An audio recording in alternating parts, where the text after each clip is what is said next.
હું છું અર્પિતા પટેલ. આપ જોઈ રહ્યા છો પબ્લિક ઇન્ડિયા ન્યૂઝ ગુજરાતી. સમાચાર મળી રહ્યા છે દાહોદ જિલ્લાથી.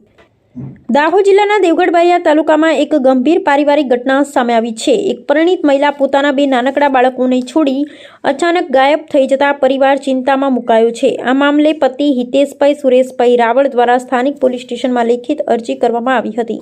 અરજદારના જણાવ્યા મુજબ પોલીસે હજુ સુધી કોઈ નોંધપાત્ર અથવા અસરકારક કાર્યવાહી કરી નથી, જેના કારણે પરિવાર મુશ્કેલીમાં મુકાયો છે અને નાના બાળકો માતાની રાહ જોઈ રહ્યા છે. અરજદારે પોતાના ફળિયામાં રહેતા જિગ્નેશભાઈ અનિપભાઈ રાવલ પર શંકા વ્યક્ત કરી છે કે તેઓ મહિલાને પોતાની સાથે લઈ ગયા હોઈ શકે છે. માહિતી મુજબ તેઓ પોતાની મારુતિ સુઝુકી ઇકો ગાડીમાં મહિલાને બેસાડી લઈ ગયા હોવાનો પણ આશંકા વ્યક્ત કરવામાં આવી રહી છે. પોલીસ તરફથી યોગ્ય પ્રતિસાદ ન મળતા અરજદારે હવે કોર્ટનો દરવાજો ખટખટાવ્યો છે અને રીટ અરજી દાખલ કરી છે. કોર્ટ સમક્ષ તેમની મુખ્ય માંગ છે કે મહિલાને તાત્કાલિક શોધી કાઢવામાં આવે, સુરક્ષિત રીતે પરિવારને પરત સોંપવામાં આવે તેમજ સમગ્ર ઘટનાની નિષ્પક્ષ અને ઝડપી તપાસ કરવામાં આવે.